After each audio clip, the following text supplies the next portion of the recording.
오늘 바울이 대단히 심한 요구를 합니다. 어떻게 목사로서, 사도로서 이러한 요구를 할 수 있을까? 저는 사실 오늘 이 본문 말씀을 읽으면서 내가 만약에 이런 요구를 강대상에서 했다면 교인들이 나를 배척할 수 있을 것이다 라고 생각할 만큼 바울은 심한 요구를 합니다. 개라고 얘기해요. 그런데요, 그 개라고 욕한 사람이 누굴 것 같아요? 목사인 저였습니다. 교회 지도자고 교회 목회하는 사람들에게 개를 조심하라고 이야기합니다. 뿐만 아니라 배설물이라는 말을 해요. 이 배설물이라는 말은 목회자가 감히 입에 담을 수 없는 그런 나쁜 말이죠. 똥이란 뜻입니다. 똥. 어떻게 성경에 똥이라는 말을 쓸 수 있을까? 그런데 그 똥이라고 쓴 사람이 목사였습니다. 교회 지도자였습니다. 그리고 또 십자가의 원수라고 하는, 아니 십자가를 거역한다는 말은 쓸 수 있었지만 십자가의 원수는 마귀거든요. 십자가의 원수는 사탄이거든요. 그런데 사탄이라고 지칭했던 사람들이 바로 목사였어요.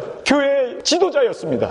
뿐만 아니라 그들의 끝은 멸망이라고, 지옥이라고, 뜨거운 유황불이라고, 그 지옥이라고 얘기했던 그 사람들, 그들의 끝은 멸망이다. 그리고 그들은 땅의 것을 생각한다 라고 얘기했던 그런 사람들이 바로 목회자였다는 사실에 저는 두렵습니다. 아니, 어떻게 지금 이 빌립보서를 쓸 때는 그는 감옥에 있었어요. 감옥에서 언제 죽을지 모르는 그 사형 언도를 받고 그곳에 감금되어 있는 상태에서 세상에 있는 목회자들을 향해서 개라고, 십자가의 원수라고, 그리고 똥이라고, 그들의 신은 배라고, 그렇게 심한 요구를 해야 됩니다. 저는 이 본문 말씀을 대하면서 주님, 정말 제가 똥입니다. 정말 제가 십자가의 원수입니다. 제가 정말 개만도 못합니다. 정말 제 자신을 이 말씀을 대하면서 얼만큼 주 앞에 회개하고 두려운 마음으로 이 단에 섰는지 모릅니다. 주님, 왜 바울이 이렇게까지 그 사랑의 사도 사랑장을 썼고 정말 교회를 위해서 목숨까지도 아끼지 아니었던 그 입에서 이렇게 심한 얘기가 나올 수 있었을까요?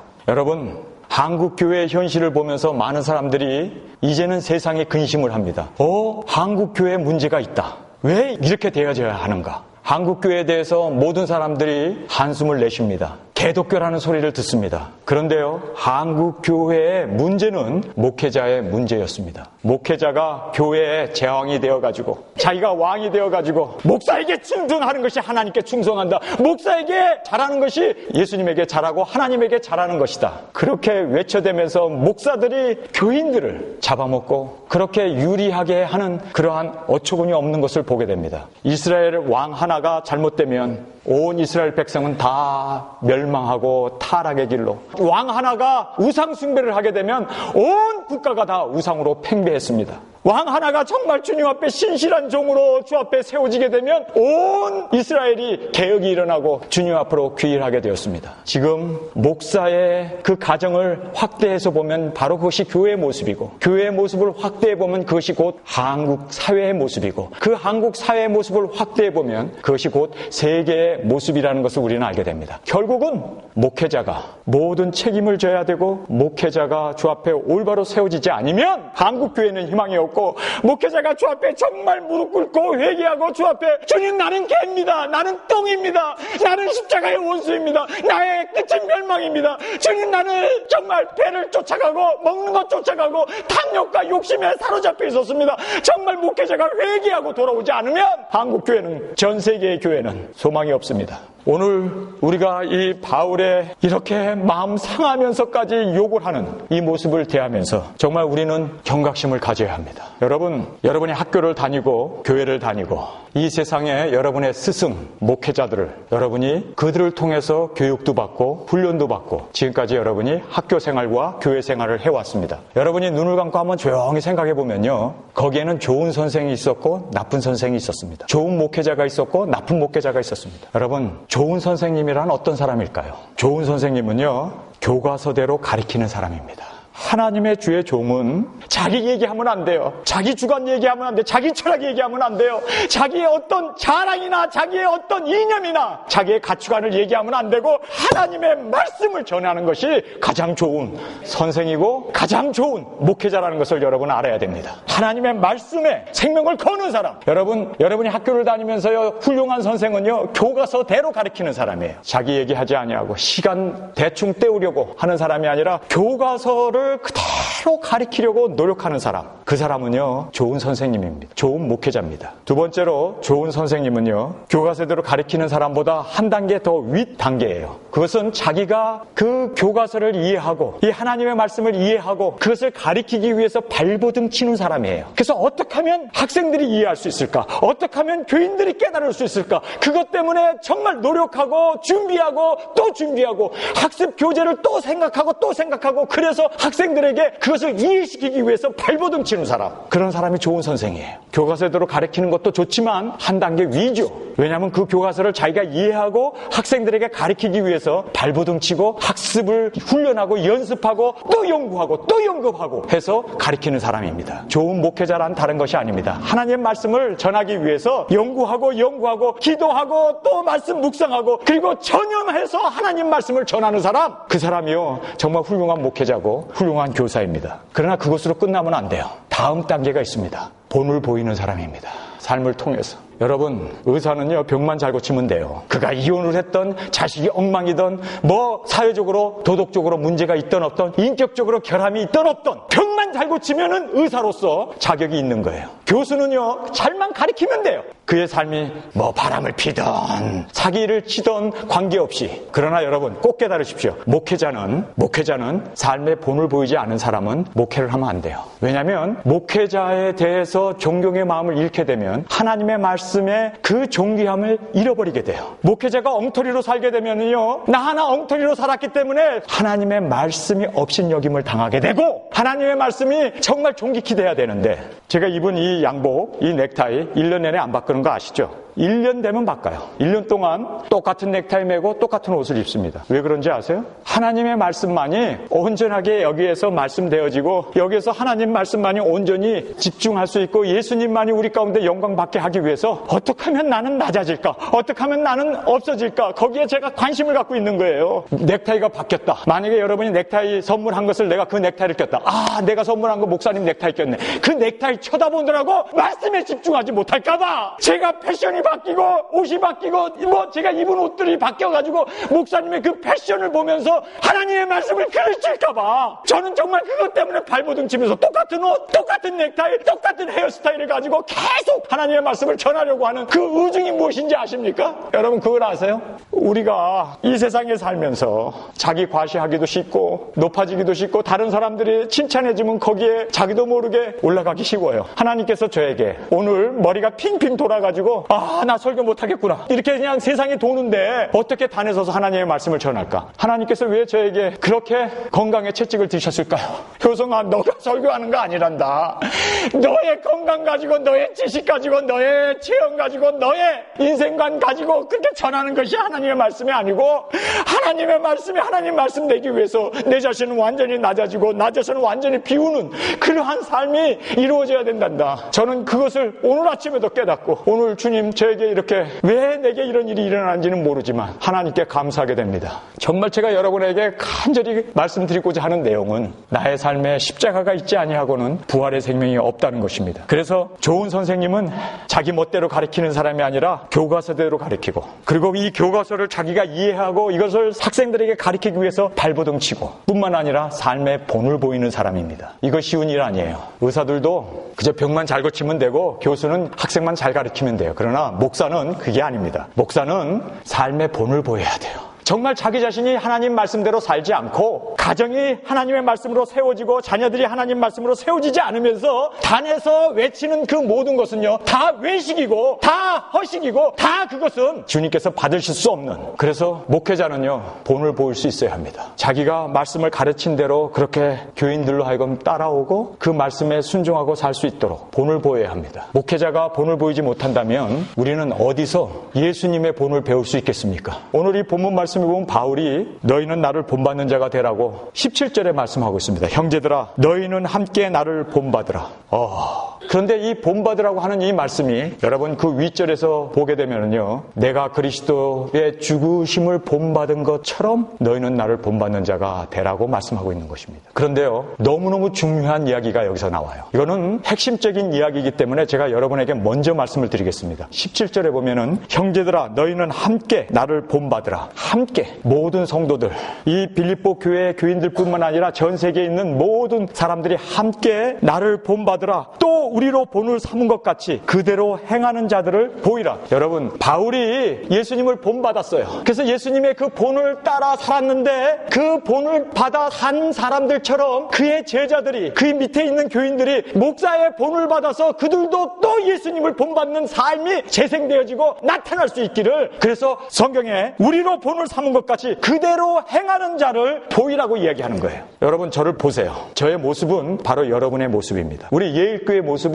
바로 저의 모습이고, 또 제가 이렇게 하나님의 말씀을 가리킴을 받은 여러분은 저의 나를 본받은 것처럼 여러분도 저를 본받아야 돼요. 그리고 사람들이 봤을 때 전 목사나 예일교회 교인들이나 똑같은 사람들이네, 똑같이 예수님을 본받은 사람이네 라는 것이 그렇게 보여져야만 진정한 제자가 된 것입니다. 예수님 따르고 목사 따르고 교인 따르면요, 이거는요 이복 동생들이고 배다른 어머니 밑에서 태어난 자식들이지, 동일한 예수님으로 말미암아 그 피받아 그 예수 그리스도 십자가로 거듭난 사람은 동일할 수밖에 없다는 거예요. 목사나 여러분이나 여러분의 자녀나 여러분이 가리키는 모든 사람들이 동일해야 합니다. 그것이 바로 제자 운동이기 때문입니다. 예수님 따르고 나 따르면, 그리고 목사 따르고 교인 따르면 그것은요 뭔가가 잘못된 겁니다. 어디엔가가 이상이 생긴 거고, 어디엔가가 짝퉁이 들어온 거고, 어디엔가가 하나님의 진리를 거스린 것입니다. 그러면 개가 되는 거예요. 그러면 똥이 되는 거예요. 그러면 십자가의 원수가 되는 거예요. 바울이 그렇게 그 사랑의 사도가 욕을 했던 이유가 바로 모두가 다 예수 그리스도의 그 형상에, 예수 그리스도의 모습이 이 땅에 재현되고 나타나기를 원했던 것을 성경은 우리에게 말하고 있습니다. 여러분, 좋은 선생님은요 교과서대로 가르치는 사람입니다. 그리고 그 교과서를 자기가 이해하고 학생들에게 최선을 다하여 가르치기를 원하는 사람입니다. 그것뿐만 아니에요. 본을 보이는 거예요. 예수님의 그 본이 목회자의 삶의 본으로 나타나고, 그리고 그 목회자의 본을 또 교인들이 같이 따라서 교인들이나 목사나 예수님이나 다 같이 동일한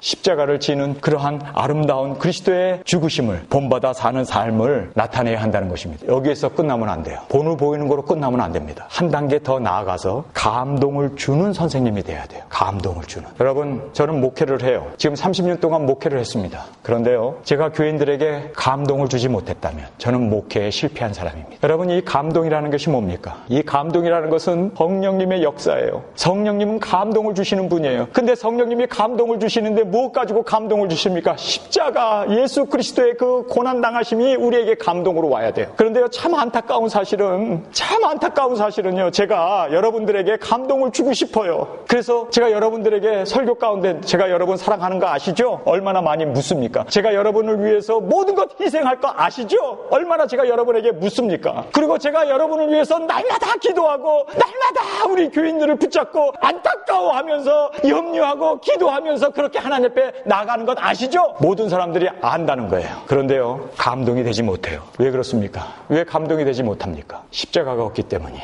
제가 여러분을 사랑한다, 여러분을 위해서 모든 것 희생할 수 있다, 제가 여러분을 위해서 염려하고 기도하고 정말 나의 문제로 알고 그렇게 하나님 앞에 중보자로 나아간다, 암만 제가 여기서 떠들어대고 말을 한다 할지라도 그것은 말에 불과한 거예요. 정말 삶으로 보여줘야 돼요. 삶으로 나타나야 돼요. 여기에서 제가 목회자의 한계를 느낍니다. 십자가가 나타나야 되는, 감동이 나타나야 되는, 정말 목회자는 감동을 주는 목회자가 돼야 되는데, 주님, 어떻게 하면 우리 교인들에게 감동을 줄 수 있는 목회자가 될 수 있습니까? 저는 감동을 주는 목회, 정말 예수님처럼 십자가에 죽으셔서 그 제자들에게 눈물, 콧물, 감격을 줄 수 있는 그런 목회자가 되기를 발부둥치면서 목회를 합니다. 제가 여러분에게 감동을 줄 수 있는 유일한 길이 하나가 있어요. 뭔지 아세요? 궁금하시죠? 내가 박사학위가 있네, 내가 많은 걸 안다, 깨달았다, 내 자신을 높이 세우는 것 가지고는 여러분에게 감동을 못 줘요. 여러분에게 감동을 주기 위해서 제가 여러분에게 지금 이 순간에 시범을 보이겠습니다. 어떻게 해야 감격을 주는지.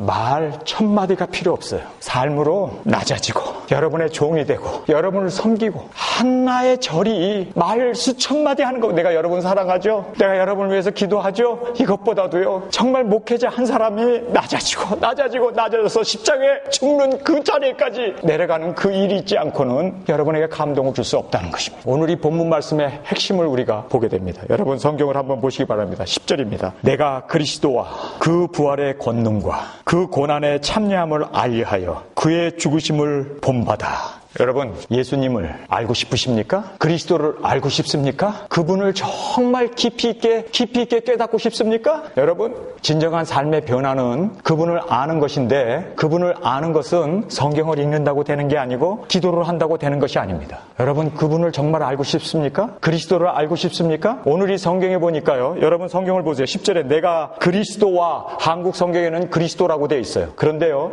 헬라어 성경이나 영어 성경에 보면 힘으로 되어 있습니다. 힘. 그를 아는 거예요. 여러분, 그리스도를 안다는 것은요, 어떤 그리스도라고 하는 그 직책, 어떤 지위, 그것이 그리스도의 그 모습입니다. 그런데요, 우리 한국 성경은 그리스도라고 되어 있어요. 그런데 실제로는 힘입니다. 힘. 그분이에요. 예수님. 그분하고 그리스도하고는요, 이건 엄격한 차이예요. 우리가 다 알죠. 그리스도는 예수님이라는 거 알죠. 그러나 힘이라고 얘기했을 때는 그 인격이에요. 어떤 그런 인격체를 가지고 있는 사람과의 관계예요. 여러분, 예수님을 정말 여러분의 인격적인 그 관계로 알고 싶으세요? 성경 100번 읽어보세요.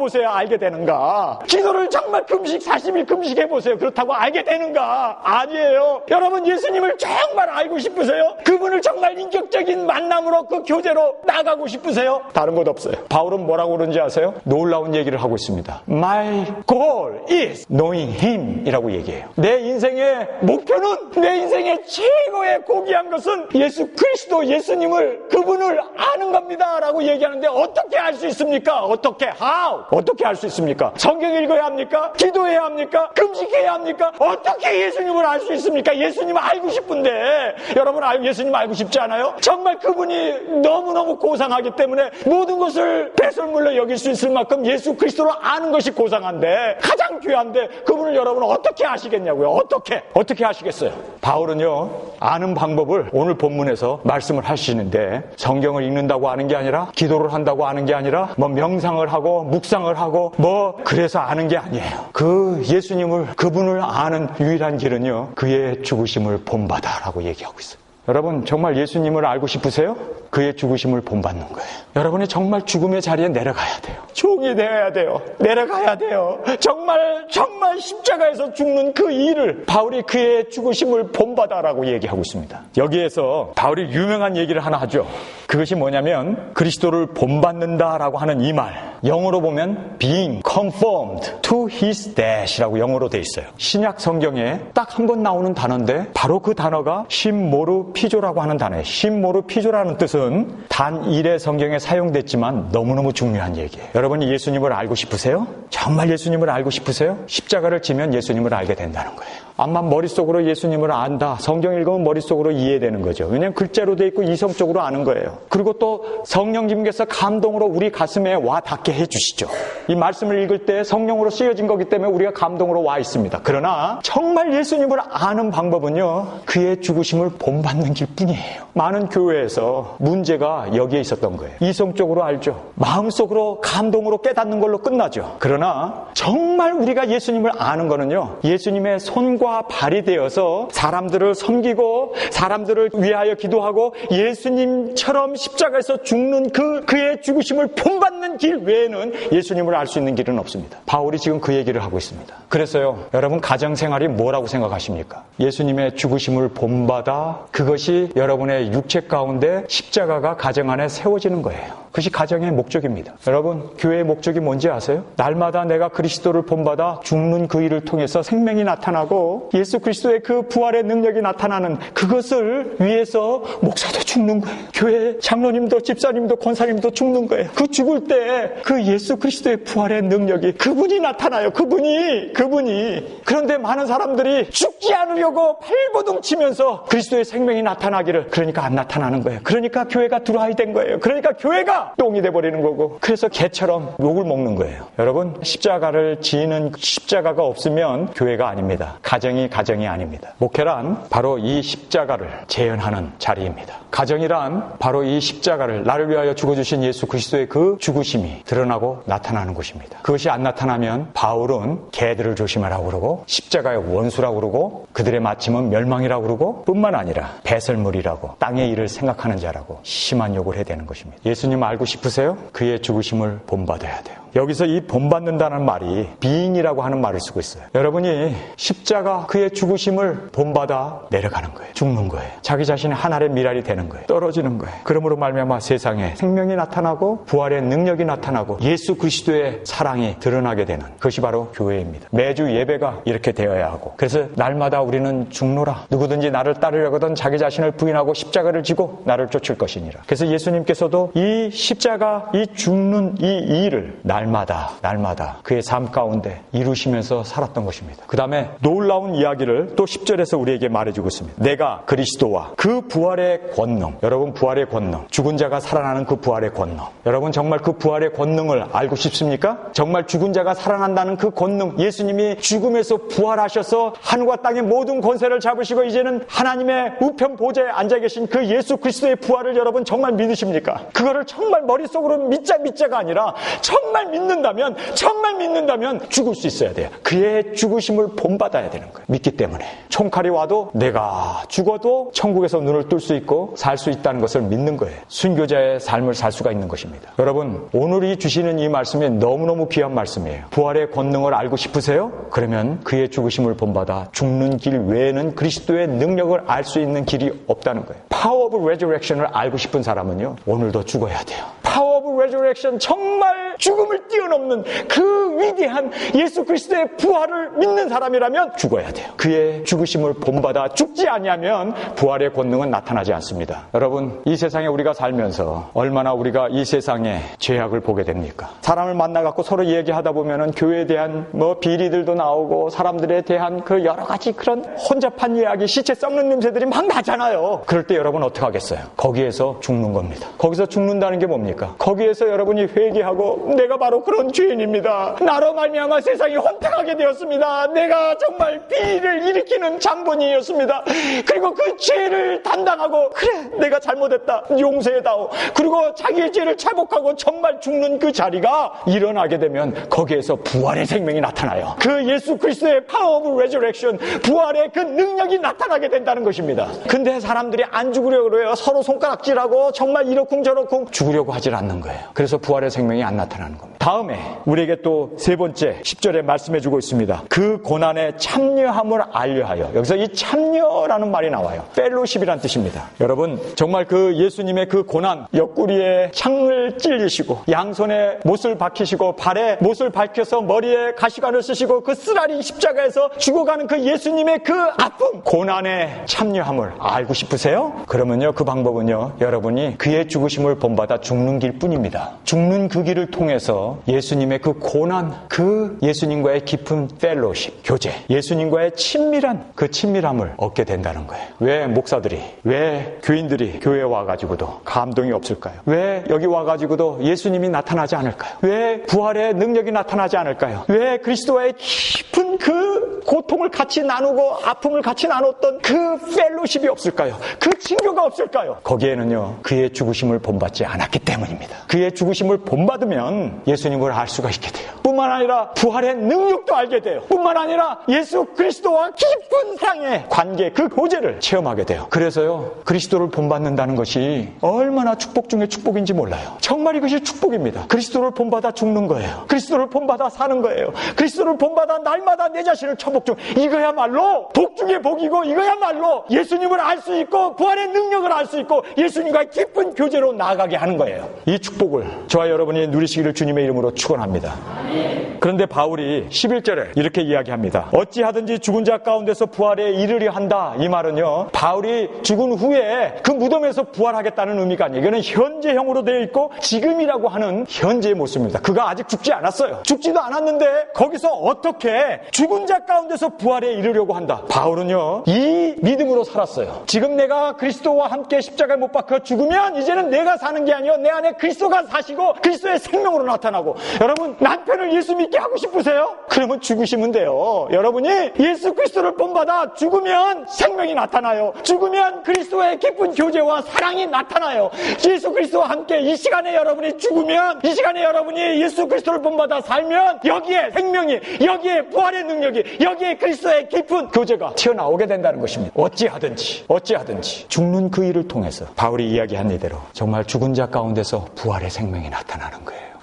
여러분이 정말 십자가를 지고 죽고자 했을 때 그곳에서 부활의 생명이 싹 틉니다. 부활의 능력이 나타난 그리스도와 깊은 사랑의 교제가 일어나게 됩니다. 그래서 내가 죽을 수 있는 것, 그리스도를 본받아 죽을 수 있는 그 자리가 바로 영광의 자리고, 그것을 우리는 찾아가면서, 그것을 위하여 목회하면서, 그것을 위하여 우리가 교회 생활하면서, 그것을 위해서 우리가 교회 생활하고 가정 생활을 하면서 그렇게 살아야 한다는 것을 깨닫기 바랍니다. 제 아들이 축구를 좋아했어요. 그런데 교회에서 문제가 생겼어요. 물론 예배 보고 가죠. 은태가, 너 정말 축구 그만둘 수 없니? 아빠, 나 축구 좋아해요. 나 축구 계속 하고 싶어요. 갈등이 되었습니다. 어떻게 해야 할까? 제가 그때 하나님 앞에 기도를 했어요. 하나님, 성수주일은 해야 되겠고, 얘가 축구장에서 축구를 해야 되는, 하나님 어떻게 해야 됩니까? 어떻게 해야 합니까? 제가 제 아들한테 이렇게 이야기를 했어요. 너 하나님 사랑하지? 예. 너 하나님 예배하는 거 중요한 거 알지? 예. 그래. 그러면 축구장에서 축구하면서 그것이 예배라고 생각하고, 그리고 성경책 가져가가지고 축구하기 전에 성경책을 읽고 기도하고 너 혼자 예배 드리는 것을 훈련해야 된다. 그리고 그곳에 가서 주님께 마음껏 영광을 돌려라. 제가 교인들한테 그렇게 이야기했습니다. 성도 여러분, 나는 목사가 되기 전에 이 아이의 아빠였습니다. 이 세상에 목사는 많습니다. 그러나 이 아이의 아빠는 나 하나뿐입니다. 나는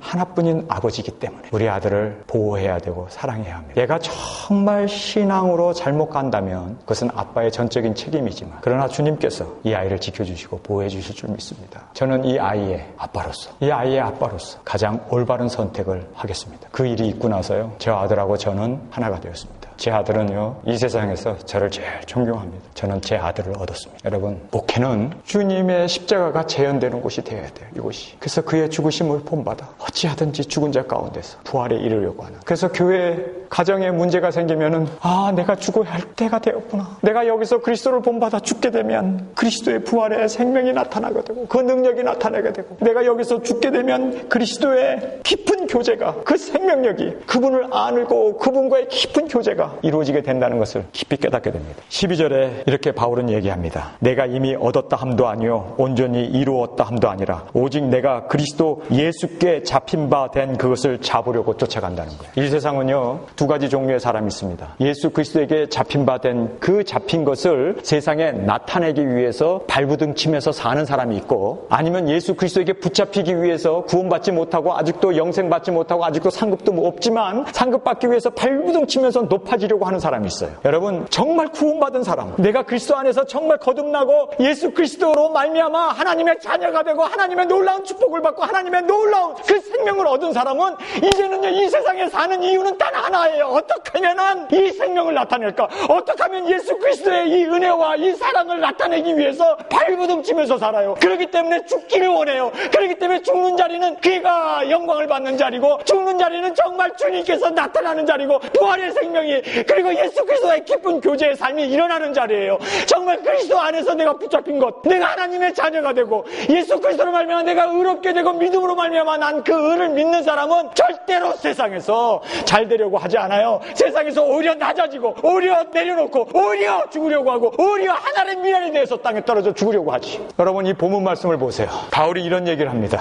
인간적으로 보면은 그는 자랑할 게 많아요. 그런데 성경을 한번 보시기 바랍니다. 개들이 와가지고 2절에 개를 삼가고 행악자들을 삼가고 손 할례당을 삼가라. 하나님의 성령으로 봉사하고 그리스도 예수를 자랑하고 육체를 신뢰하지 아니하는 우리가 곧 할례당이다 라고 얘기합니다. 그러면서 그러나 나도 육체를 신뢰할 만하니 만일 누구든지 다른 이가 육체를 신뢰할 것이 있는 줄로 생각하면 나는 더욱 그러하도다. 그러면서 하시는 말이 뭡니까? 내가 8일 만에 할례를 받고 이스라엘의 족속이요 베냐민의 지파요 히브리 중에 히브리인이요 율법으로는 바리새인이요 열심으로는 교회를 핍박하고 율법의 의로는 흠이 없는 자라. 율법을 갖다 대도 바울은 흠이 없다는 거예요. 흠이 없다고 그래요. 그만큼 그는 자신만만했습니다. 그러던 그가 이 모든 것, 이 율법을 갖다 대도 흠이 없는 이 자기의 그 자랑할 만한 그 모든 육체적인 것을 다 버려버린다는 거예요. 왜 버려버립니까? 그 다음 절을 보세요. 그러나 무엇이든지 내가 유익하던 것을 내가 그리스도를 위하여 다 해로 여길 뿐더러 또한 모든 것을 해로 여김은 내 주 그리스도를 아는 지식이 가장 고상함을 인함이라. 내가 그를 위하여 모든 것을 잃어버리고 배설물로 여김은 그리스도를 얻고 그 안에서 발견되려 함이니 내가 가진 의는 율법에서 난 것이 아니요 오직 그리스도를 믿음으로 말미암은 것이니 곧 믿음으로 하나님께로 난 의라. 여러분, 하나님께로 난 이 의, 이거를 믿는 사람은요 이제는 죽으려고 합니다. 이제는 예수 그리스도로 말미암아 그 부름의 상을 위하여 이제 모든 것을 하나님께서 내게 주신 그 은혜, 그 의, 그 축복, 하나님의 자녀의 권세, 이 모든 것을 알고 있기 때문에 이제는 이 세상에 사는 이유는 단지 이것을 어떻게 하면 나타낼까, 어떻게 하면 이것을 드러낼까, 어떻게 하면 내가 죽더라도 예수 그리스도의 은혜와 그 사랑이 어떻게 하면 이 진리와 은혜가 나타날 수 있을까를 발부둥치면서 사는 거예요. 그런데 이 손할례당들은 자기의 자랑, 어떻게 하면 사람들에게 인정을 받기 위해서 발부둥치면서 가식하고 외식하고 그렇게 자기를 꾸미기 위해서 발부둥치면서 산다는 겁니다. 그래서 바울이 우리에게 너무너무 놀라운 이야기를 하나 합니다. 14절에 표대를 향하여 그리스도 예수 안에서 하나님이 위에서 부르신 부름의 상을 위하여 쫓아가노라. 여기서 보면요, 쫓아간다, press on이라는 말, 그리고 그가 표대를 향해서 달려간다라고 이야기를 해요. 이것은 마라톤을 이야기합니다. 그래요, 하나님께서 우리를 이 세상에 천국의 대표자로, 자녀로서 이 땅에 달려가게 하는 대표자로 우리를 세워주셨습니다. 여기에서 달려가면서 우리는 정말 어떻게 하면 내 자신을 부인하고 죽는가, 내 자신을 내려놓는가, 이것이 바로 진정한 승리자의 모습입니다. 그리고 많이 부인할수록, 많이 내 자신을 내려놓을수록 예수 그리스도를 쫓아 정말 날마다 그의 죽으심을 본받아 살아가는 그 삶이야말로, 여러분 17절에 나와 있는 그대로 너희는 나를 본받는 자가 되라. 그리고 이 본받는 자를 또 우리가 그렇게 만들어내는 것입니다. 우리의 삶 가운데 리프로두스, 오리지널이기 때문에, 예수님이 오리지널이기 때문에 예수님 오리지널을 본받아서 우리가 다시 십자가에 죽는 그 일을 통해서 또 우리의 제자들이 또 예수 그리스도의 본을 따라 사는 오리지널로 만들어내는 것입니다. 이제 결론입니다. 여러분이 정말 제뉴얼한 크리스찬인가는 여러분이 얼만큼 그를 본받아 사는가에 딸려 있습니다. 여러분이 정말 그리스도를 본받아 살아가려고 할수록 예수 그리스도의 모습이 여러분의 삶 가운데 나타나요. 예수님이 나타납니다. 그리고 예수님을 알게 됩니다. 뿐만 아니라 부활의 능력과 성경에 말씀하신 대로 그의 고난에 참여하는 그 참여함이 우리 삶 가운데 드러나게 된다는 것입니다. 성도 여러분, 얼마나 이것이 축복인지 몰라요. 정말 우리가 낮아질수록 정말 그리스도의 능력과 그리스도의 풍성함이 이 세상에 드러나고 나타나게 된다는 것입니다. 예수 그리스도의 십자가를 말로 전하는 게 아닙니다. 제가 여러분 여기에 아까 엎드려서 절을 했죠. 왜 했는 줄 아세요? 1000마디의 말보다 정말 그렇게 낮아지고 1000마디의 사랑한다, 희생한다, 위하여 기도한다는 것보다 엎드려져서 절하는 것 하나가 정말 여러분에게 감동이 되어졌던 것처럼, 여러분의 삶 가운데, 여러분의 가정에서 설거지도 하시고 집 청소도 하시고 구체적으로 여러분의 삶 가운데 십자가를 따라 사시기를 주님의 이름으로 축원합니다. 그렇게 살 때 거기에서 부활의 생명이 나타나는 거예요. 어떤 분이 새벽 기도를 매주 나가고 성경을 3번씩이나 읽고 술도 다 끊어버리고 집도 일찍 귀가하고 그렇게 열심히 주위에 있는 친구들은 야, 너 암 걸렸냐? 왜 갑자기 너 술도 안 먹고 우리하고 어울리지도 않고 매일 아침에 가서 기도하고 너 이상하네? 암 걸렸냐? 할 정도로 그렇게 그가 변화를 받았다는 거예요. 그래서 세상 친구들도 변했다라고 얘기를 하더라고요. 그런데 아내는 당신 변하지 않았다는 거예요. 그래서 깜짝 놀랐다는 겁니다. 그러면서 이분이 뭐라고 고백을 하냐면 하나님과 아내는 속일 수 없다는 거예요. 자기가 그렇게 새벽 기도도 가고 술도 끊고 집에 일찍 귀가하고 자기 나름대로 성경도 3번 읽고 기도도 많이 하고 하면서 친구들은 다 변했다고 하는데 아내는 변하지 않았다는 거예요. 왜 그랬을까요? 여러분, 왜 아내는 변하지 않았다고, 당신은 변한 거 하나도 없다고 그렇게 나무랬을까요? 그의 죽으심을 본받아 사는 그의 죽으심이 없었기 때문입니다. 여러분, 입으로, 기도로, 마음으로 그렇게 사랑하지 마십시오. 삶으로. 예수님이 십자가에서 마음으로 우리를 사랑하고 죽으신 것이 아니라 십자가라고 하는 구체적인 죽음, 십자가라고 하는 구체적인 피 흘리고 고난당하시고 목마르다고 외치면서 죽어갔던 그 삶이 있었던 것처럼 여러분의 신앙에도 그러한 삶, 그리스도를 본받아 사는 그 삶이 있을 때 거기에서 생명력이 나타나고 거기서 부활의 능력이 나타나고 거기서 그리스도를 깊이 알아가는 그리스도와의 교제가 일어나게 된다는 사실입니다. 성도 여러분, 이제 우리가 자리에서 일어나셔서 정말 여러분의 삶 가운데 죽어가는 그곳에서 그리스도를 본받아 부활의 생명으로 일어나시기를 간절히 주님의 이름으로 축원합니다. 예수님의 십자가를 아무리 내 입으로 떠들어대고 사랑한다고, 내가 당신을 위해서 희생한다고, 내가 당신을 위해서 기도하고 염려한다고 암만 우리가 외쳐댄다 하더라도 나의 삶 가운데 십자가가 나타나지 않으면 부활의 생명은 나타날 수 없음을 고백합니다.